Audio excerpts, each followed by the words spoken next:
Olá, queridos! Tudo bem com vocês? Vamos agora para mais uma aula sobre palavras homônimas e parônimas. Vamos lá? Então vamos lá.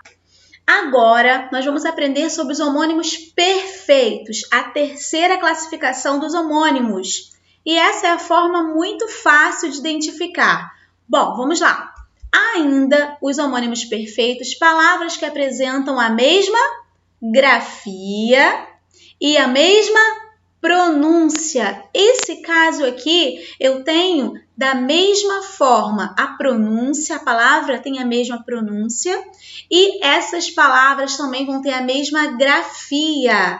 Então, por isso ele é chamado de perfeito, porque são idênticos. Lembra aquele primeiro exemplo que eu dei para vocês lá no início, falando sobre os homônimos, que pode ser a manga da blusa ou a manga fruta?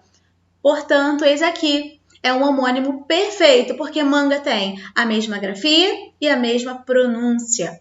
Pois bem, vamos ver outros exemplos? Vamos lá. Temos aqui, o pelo, por exemplo, como preposição ou pelo como substantivo. Temos o para também, que pode ser uma preposição ou um verbo. É importante notar que, no caso dessas palavras, o sentido é facilmente compreendido quando consideramos o contexto em que elas ocorrem. Através do contexto, através do sentido desse texto, eu consigo entender, né, se esse para ele se refere a um verbo ou uma preposição. Então, vejamos os exemplos. A professora Norma passou pelo corredor. Temos uma preposição presente, não é isso? O pelo do cachorro, olha aí, um substantivo, pelo do cachorro está caindo. Então, há uma diferença muito clara, né? Quando nós conseguimos empregar essas palavras, esses homônimos perfeitos dentro da oração. A professora Norma sempre para a explicação. Ela para a explicação porque é o verbo parar. Ok? Agora, Preá se virou para conversar com o café. Então, ele se virou para no sentido de uma preposição, ok? Vamos lá, então? Temos aqui a manga. E a manga que nós já vimos bastante como homônimos. Esse é um exemplo clássico de um homônimo perfeito, tá? Então, vamos lá. Agora, nós vamos aprender o que são palavras parônimas. Pois bem, nós aprendemos as palavras homônimas, né, e as suas classificações, subdivisões. Agora, nós vamos aprender sobre as parônimas. O que são essas palavras parônimas? Vamos ver? Bom, primeiro eu quero ler com vocês essa notícia aqui, nesse trecho, tá? Vamos lá. Rodovias de São Paulo tem tráfego intenso na noite deste sábado. Reparem aqui, a palavra em destaque é tráfego, ok? Não é fácil a vida do motorista que tenta deixar a capital paulista neste feriado de carnaval. Segundo a Ecovias, concessionária que administra o sistema Anchieta Imigrantes, mais de 195 mil veículos passaram pelas vias até às 16h30 deste sábado. Bom, nós temos aqui essa informação e essa palavra destacada, que é o tráfego. Vejamos. Uma outra reportagem agora, com uma palavra muito parecida com a destacada anteriormente. Olha, bom, temos aqui a operação do Ibama prende 5 suspeitos de tráfico de animais. Queridos, vocês observaram que a palavra em destaque nesse trecho, tráfego, não é muito parecida com essa palavra tráfico? Bem parecida, mas com sentidos completamente diferentes. Bom, então, o que essas palavras que nós acabamos de mencionar, que estavam destacadas, significam em relação ao nosso tema? Bom, vamos lá entender que elas são palavras conceituadas como palavras parônimas. E o que são palavras parônimas? Vejamos a definição aqui. Como você percebeu, essas notícias abordam temas completamente diferentes. A primeira fala sobre o tráfego nas rodovias de São Paulo e a segunda fala sobre o tráfico de animais na Bahia. São palavras parecidas, tá? Não há semelhanças na sua grafia, não é isso? E não são iguais na pronúncia. Tráfego, tráfico, são apenas parecidas. Bom, então nós vamos conceituar, tá, as palavras parônimas da seguinte forma.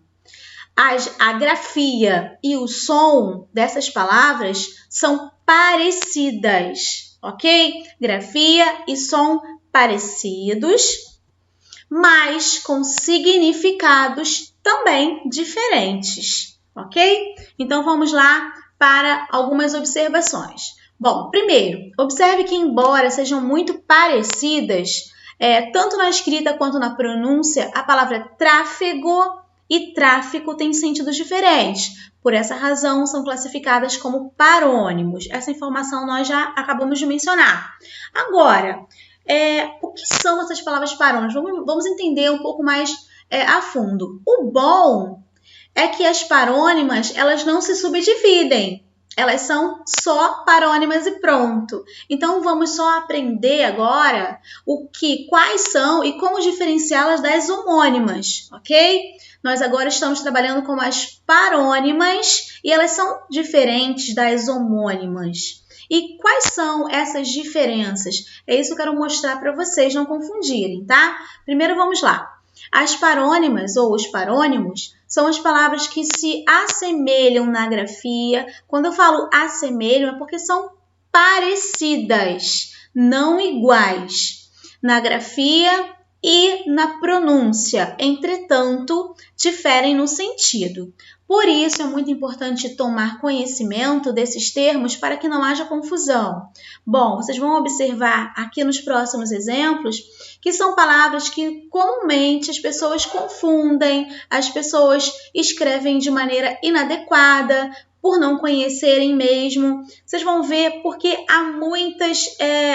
São significados muito diferentes, mas a pronúncia é muito parecida, é muito próxima. Então, há, às vezes, essa dificuldade, essa dúvida. Bom, então vamos lá.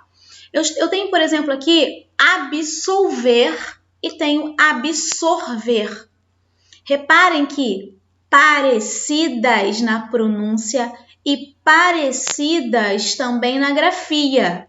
Então, como eu vou diferenciar as homônimas das parônimas? Simples, as homônimas, vocês vão voltar lá aos slides depois e vão relembrar que as homônimas são aquelas que têm ou a mesma pronúncia ou a mesma grafia, tá? São iguais em algum ponto. Agora, as parônimas não. As parônimas, elas vão apresentar uma pronúncia parecida e não igual, e vão apresentar também a grafia parecida e não igual. Então, essa vai ser a real diferença entre elas, ok?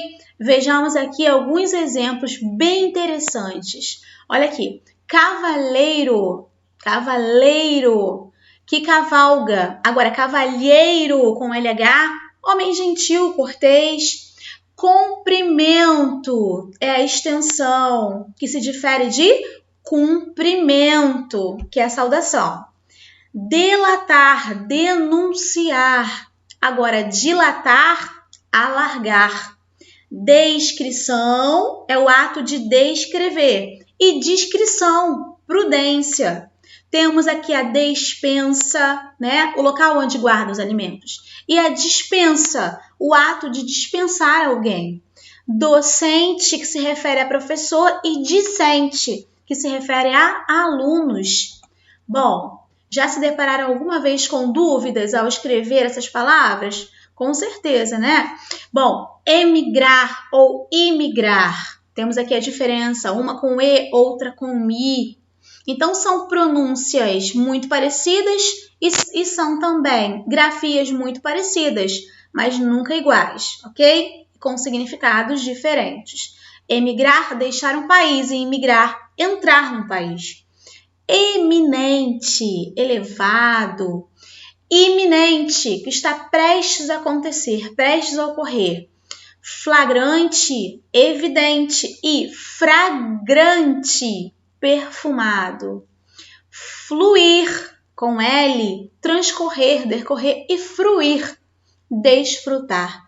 Imergir, afundar. E emergir, vir à tona. Temos a inflação, né, a alta dos preços, e a infração, aquela violação, né, de uma lei, por exemplo.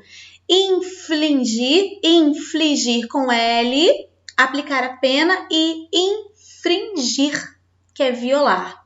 Mandado, ordem judicial, e mandato, procuração. Viram quantas palavras que essas são, além dessas, nós temos inúmeras outras palavras, né?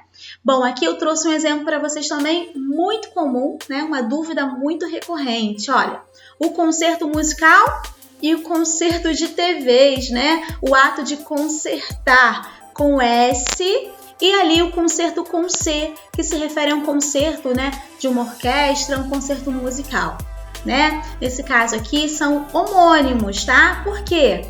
Porque concerto e concerto, eles são iguais na pronúncia, mas são diferentes na grafia. Por isso são homônimos, ok? Para que nós não confundamos. Tudo bem? Então é isso, meus amores. Espero que eu tenha auxiliado vocês sobre esse conteúdo, que vocês tenham compreendido sobre esse assunto. E até a próxima, se Deus quiser. Um beijão e fique com Deus. Tchau!